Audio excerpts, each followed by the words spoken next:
Goedenavond, we gaan de week in vogelvlucht doornemen, zodat je in een ruim kwartiertje weer helemaal bij bent. Uitstel van betaling bij de cultuurwerf, huisartsen die een app weigeren te gebruiken en overlast van fietsen in de stadscentra. Het komt allemaal voorbij. We begonnen de week met het overvolle stroomnet. Maandag werd bekend dat tientallen ongeruste ondernemers zich hebben gemeld met zorgen over het feit dat het Zeeuwse stroomnet geen plek meer heeft voor nieuwe bedrijven. Werkgevers en de provincie gingen daarom met elkaar om tafel. Verslaggever Marcel de Kranen. Zonder toegang tot het elektriciteitsnet staat de economische ontwikkeling in Zeeland nagenoeg stil. Het gebeurt ook midden in de zomervakantie, die gesprekken, dus dat geeft wel even aan hoe urgent het allemaal is. Even een kort overzicht waar het over gaat. Het Zeeuwse elektriciteitsnet zit vol. Met die alarmerende mededeling kwam netbeheerder TenneT 4 weken geleden. Daarom komt er een voorlopige stop voor nieuwe bedrijven die willen aansluiten op het elektriciteitsnet. En bestaande bedrijven die een zwaardere aansluiting willen, moeten ook wachten. Het elektriciteitsnet in Zeeland wordt wel uitgebreid de komende tijd, maar dat gaat te langzaam. De vraag is veel groter dan het aanbod. Veel Zeeuwse industriële grootverbruikers willen verduurzamen en daar is stroom voor nodig. Die verduurzaming komt nu dus in de knel. Provinciebestuurder Johannes de Bad. Meneer de Bad, u bent bij die gesprekken geweest, hè? Met VNO-NCW en met Impuls Zeeland. Wat is daarvoor concreets uitgekomen? Wat we vooral proberen is om met elkaar nu het vraagstuk scherp te krijgen. Want de aankondiging van de netwerkbedrijven is er, maar de exacte betekenis weten we niet. Ja, behalve dan dat er even niets kan volgens hen.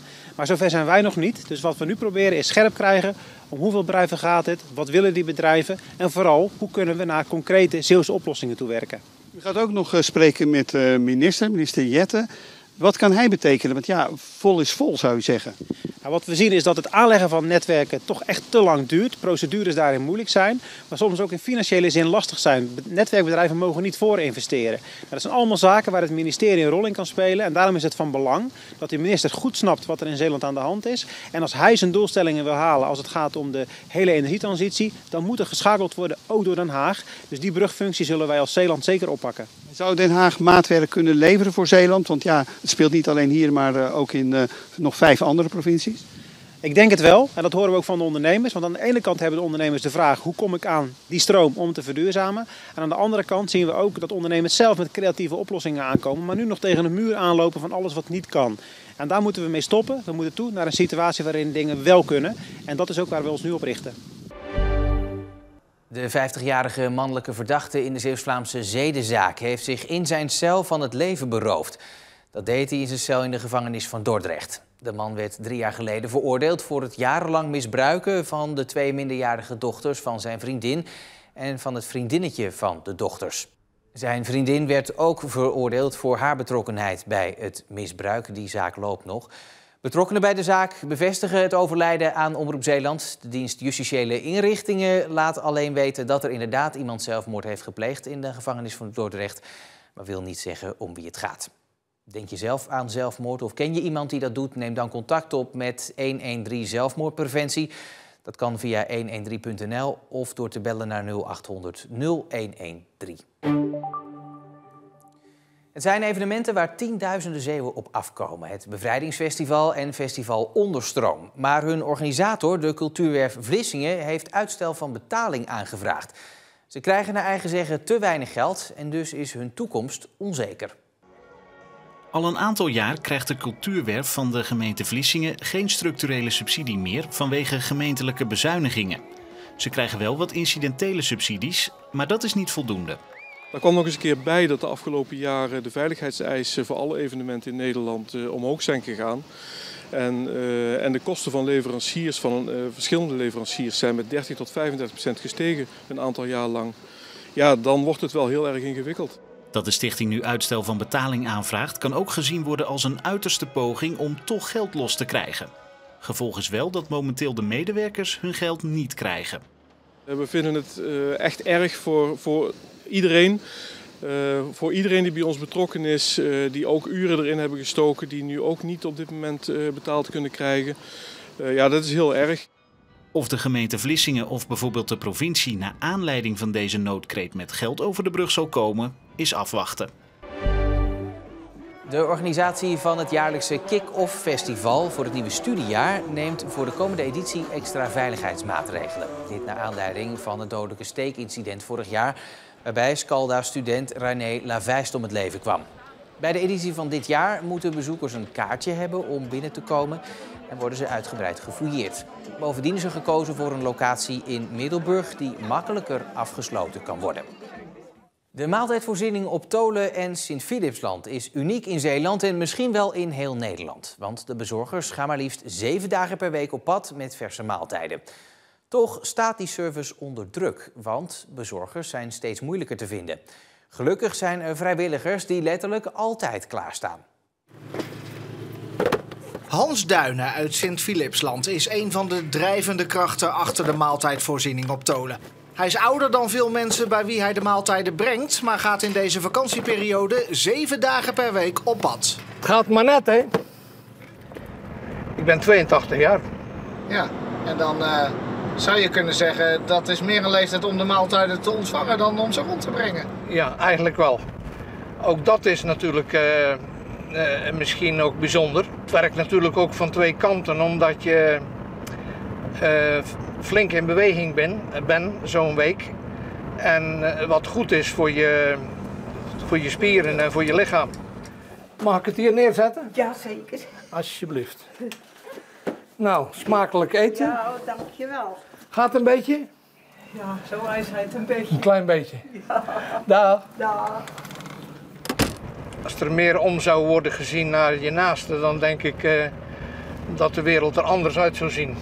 Want het is meer een ik-wereld dan dat we eigenlijk iets voor onze naasten willen doen.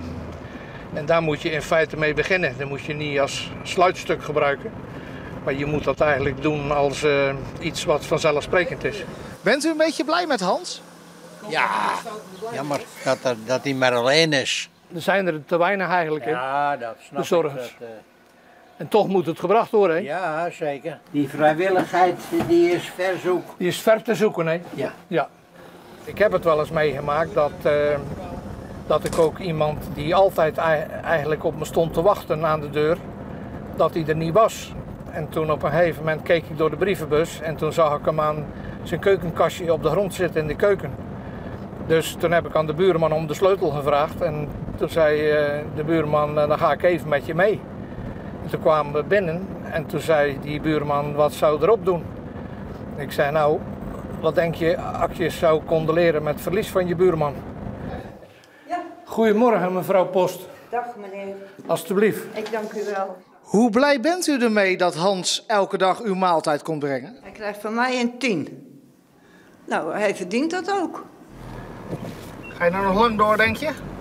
Mijn vrouw wilde al, ja, je moet er maar mee stoppen, want je hebt het al zo lang gedaan. Maar om het los te laten, dat is ook een proces. Dus dat valt ook niet mee. Vooral als je het nog zo graag doet. En die beweging heb je toch eigenlijk hard nodig om voor een beetje soepel te blijven en gezond. Ga de laatste maar pakken. Ik ga hem pakken. Vorig jaar werd het geïntroduceerd als het hulpmiddel om de werkdruk bij huisartsen te verlichten, de Medico-app.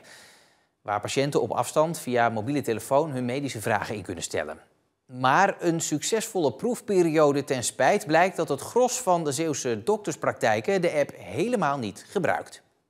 De Medico-app moet met name in toeristische gebieden, zoals hier in Renesse, verlichting bieden aan huisartsen. Toch kiezen de meesten er bewust voor om elke vakantieganger met welke gezondheidsvraag dan ook zelf te zien.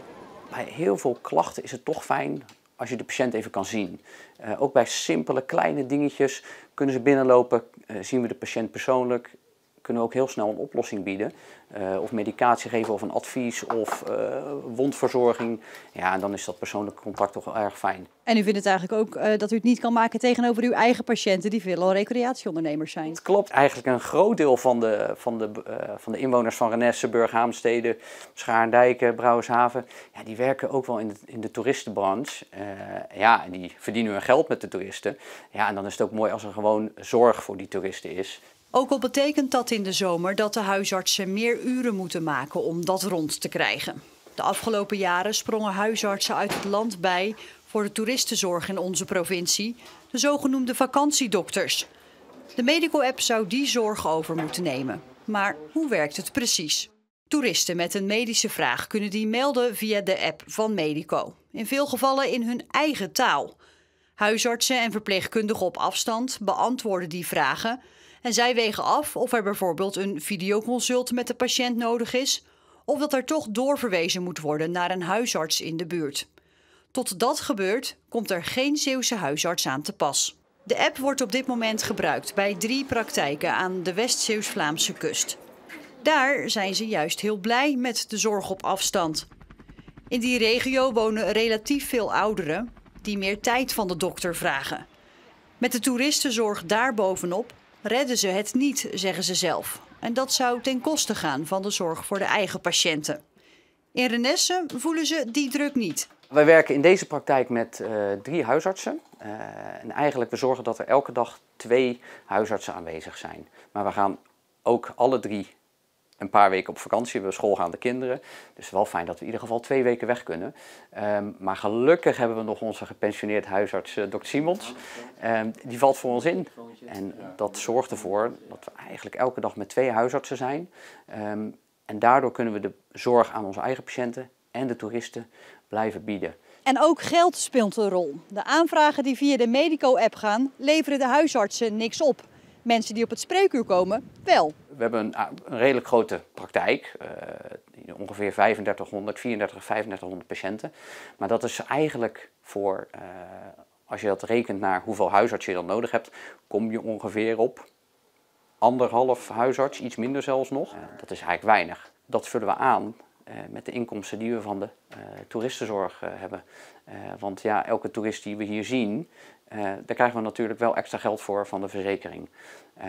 Dus dat zorgt ervoor dat we hier met z'n 3 gewoon goed kunnen werken en wel gewoon een normaal inkomen hebben. Toch sluit deze huisarts niet uit dat hij de app in de toekomst wel nodig heeft. Als de nood hoog is, kan het wat hem betreft een uitkomst bieden. Maar zolang als het lukt, blijven ze de patiënten hier liever persoonlijk zien. In de Westerschelde werd woensdag het lichaam van een man gevonden. Vanaf de Westerschelde-ferry was het lichaam gezien. Later in de week werd bekend dat het ging om de zwemmer die een week eerder vermist was geraakt. Een 32-jarige Syriër die als vluchteling in Zeeland verbleef. Waarom de man verdronken is onduidelijk. Er zijn geen sporen van letsel gevonden. De man ging vorige week donderdagavond zwemmen bij het Nollehoofd in Vlissingen en keerde niet meer terug. Ze staan tegen winkelpuien, blokkeren smalle straatjes en als de fietsenstalling al overvol is, proberen mensen er toch hun fiets nog in te zetten. De Zeeuwse steden worstelen met de toestroom van fietsers en hun neiging om zo dicht mogelijk bij hun bestemming te willen parkeren. Goes denkt nu de oplossing te hebben gevonden: stallingen in leegstaande winkels. Op een drukke dag komen er 2500 mensen op de fiets naar Goes, terwijl er maar 1500 fietsparkeerplekken zijn. Je ziet ze op de grote markt, voor winkels staan, ook in verschillende steegjes. Ja, niet mooi voor het beeld, maar ook lastig voor de winkeliers. Want die willen natuurlijk ook gewoon hun mooie voorgevels laten zien en hun etalages. Met name ondernemers zeggen last te hebben van de fietsen. Vooral in de straatjes zoals bijvoorbeeld het Papegaaienstraatje, het Witte Paardenstraatje, echt in de smallere straatjes. Mensen parkeren natuurlijk hun fiets gewoon in feite langs de gevel, waardoor er op een gegeven moment eigenlijk opstoppingen ontstaan in die smalle straatjes, zodat mensen niet meer echt goed door kunnen lopen. Zeeuwse gemeentebesturen proberen fietsers op centrale plekken te laten parkeren, maar dat wordt niet door alle fietsers gewaardeerd. Ik vind dat niet goed, want je moet de mensen in de stad houden. Hier gebeurt het. En door ze af te wijzen, net als auto's te ver wegbanden, schiet ook niet op. Ik vind dat niet zo makkelijk. U neemt uw fiets liever mee naar waar u zijn moet? Precies, dan loop ik of dan ga ik hier tussendoor. Het is handig als het allemaal netjes gesorteerd wordt natuurlijk, maar vindt de gemeente wel dichtbij is wat betreft de winkels en dergelijke. Maar sommige fietsers parkeren juist graag aan de rand van het centrum. Nou, omdat het gemakkelijk is en dan kun je makkelijk de stad inlopen, zit je fiets niet in de weg. En ik denk ook, het is een beetje slordig als je een winkel in moet, kun je moeilijk met de fiets doen. Dan moet je voor de winkel parkeren. Er zijn genoeg mensen die dat doen hoor. Ja, Maar ik doe dat niet. U vindt het niet erg om een eindje te lopen? Nee, is goed voor me. Ja, nee. Je kan toch niet met je fiets gaan winkelen, dat gaat niet. Nee. Vindt u dat er echt goed genoeg plekken zijn om je fiets kwijt te kunnen? Ik kan hem altijd kwijt, dus altijd wel een plekje. Goes heeft een plan dat ook een ander probleem oplost. Er is dan meteen een invulling voor de vele leegstaande winkels in de stad. In de droomsituatie in de toekomst willen we als gemeente Goes echt overdekte fietsparkeerplekken realiseren. En zo mogelijk ook bewaakt met camera of met iemand erbij. En daarbij hebben we ook, zijn we aan het kijken of we leegstaande winkelpanden daarvoor kunnen gebruiken. En dan hopen we in de buitenschil van de stad, maar mag het ook wat dieper de stad in zijn, ja, dan zien we er ook wel mogelijkheden in. In Zierikzee loopt een onderzoek naar fietsparkeren. Terneuzen heeft er een enquête over uitgezet. En in Middelburg probeert men met speciale verlichting fietsers tot ander gedrag te verleiden. Het was vlak voor 9 uur gisterochtend toen de politie het lichaam van een vrouw aantrof in het kanaal van Gent naar Terneuzen. En terwijl het politieonderzoek ter plaatse in volle gang was, werd nog geen 2 uur later een man aangehouden. De politie is tot halverwege de middag bezig geweest met onderzoek aan de Terneuzense Beneluxweg. Die was al die tijd afgesloten voor verkeer. Ondertussen arresteerde de politie dus een 42-jarige man uit Terneuzen. Hier gaan de opgravingen plaatsvinden. Ik ben echt heel benieuwd wat er uit de grond gaat komen. Op dit braakliggende terrein in Vlissingen worden binnenkort 2 bunkers uitgegraven. Ze zijn door bouwwerkzaamheden ineens aan het licht gekomen. Waarschijnlijk gaat het om 2 gewonde verzamelplaatsen. In september 1944 zijn hier in 2 weken meer dan 1000 operaties verricht aan mensen.